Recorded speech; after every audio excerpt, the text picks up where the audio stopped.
You know, back when I started following golf in the early 1960s, professional golf that is, the big names were Arnold Palmer and Jack Nicklaus. And you used to turn on the television on Sunday afternoon or pick up the newspaper on Monday morning to find out whether they'd won or not. Finishing second or 72nd really was about the same thing.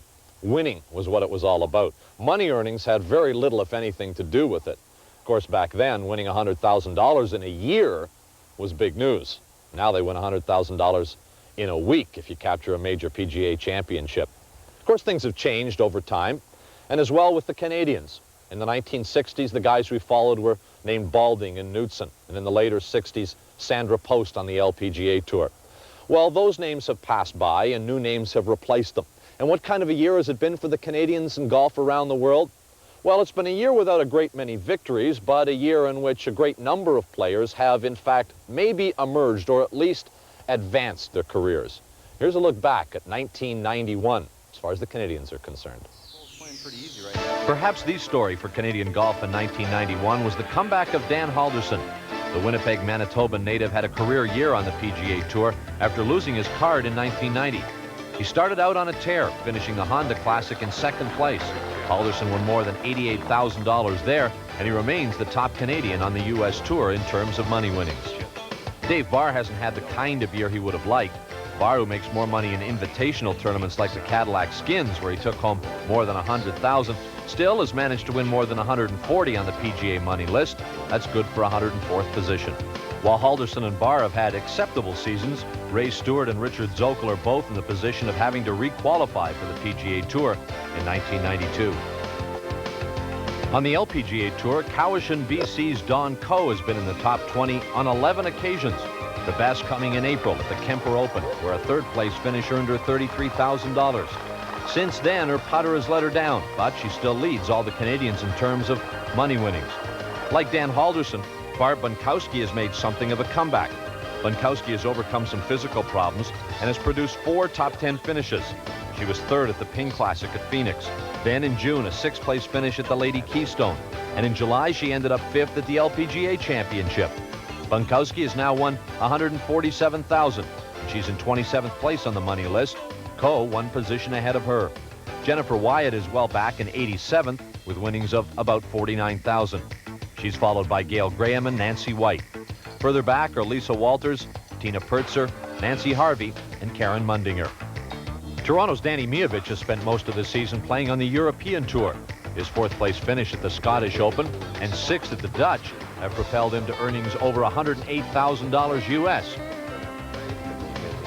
Mijovich continues to lead the way among the Canadians in Europe. He's done it. He did it perfectly. That's a great putt. And he goes to 10 under. Victoria, BC's Jim Rutledge has also been in Europe, playing only 6 tournaments under par so far. He's still finding his way, and yet he has managed to win over $49,000 U.S. Mijovich is 63rd on the European money list. Rutledge stands at 112th. The '89 Canadian Tour Rookie of the Year, Martin Gates, who trained here for 5 years and is a dual citizen of Britain and Canada, is 87th on the money list. On the underpublicized but highly lucrative Japanese Tour, what could be the most successful Canadian in golf today is British Columbia's Rick Gibson. Gibson, who won the Asian Tour's Order of Merit last year, has been having a career season. He's won over 25 million yen, and that translates into more than 191,000 in U.S. dollars. The other Canadian playing in Japan is 1988 CPGA champion Brent Franklin. Franklin, who's had an astonishing recovery since last year when he had his leg broken in a car accident, has won more than 20 million yen. That's 149,000 U.S. Rick go in? No, it's 4. 5 and 6. I've never made a double eagle before. That would have been neat there. The Japanese Order of Merit has Gibson in 31st place, Franklin in 42nd. And remember, this is a tour that only allows 25 foreign players on it. Gibson and Franklin surely holding their own there. The Hogan Tour is the proving ground for the PGA Tour. And 1989 Canadian Order of Merit winner Jerry Anderson is making a creditable stand. Anderson has had 5 top 10 finishes, and he won the Texarkana Open, and along with that, $25,000. Rick Todd, however, in just 14 tournaments, has also had a successful year on the Hogan. At the El Paso Open just 3 weeks ago, Todd put together rounds of 67, 66, and 69, and won another $25,000. Todd has totaled over $85,000 in winnings in 1991. And so the Hogan money list has Anderson 7th overall. Todd is 32nd. Jim Nelford, who now juggles a broadcasting career with his golf, has played 14 tournaments and won a little more than $18,000. On the senior circuit, Gary Cowan, the former Canadian and U.S. amateur champion, has put together winnings totaling $65,000. Al Balding has won just $3,000, but Balding doesn't make many appearances any longer. And last Friday, the Toronto Star's headlines read like this. Giant Killers was the story of the day as our International Dunhill Cup team beat Australia in the first round of a tournament held at the Old Course in Scotland. The team consisted of Danny Miovich, Dan Halderson, and Dave Barr, and they beat the Aussies 2-1. But in second round play, the Canadians lost to Ian Rusnam's Welsh team. Wales would eventually lose to South Africa, but the overall winner would be Team Sweden on the strength of Mats Lanner's putt on the first extra hole. The Swedes capture the 1991 Dunhill Cup.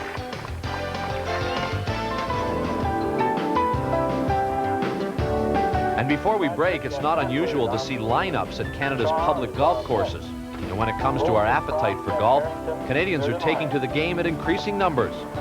Waiting time is 2 hours and 8 minutes.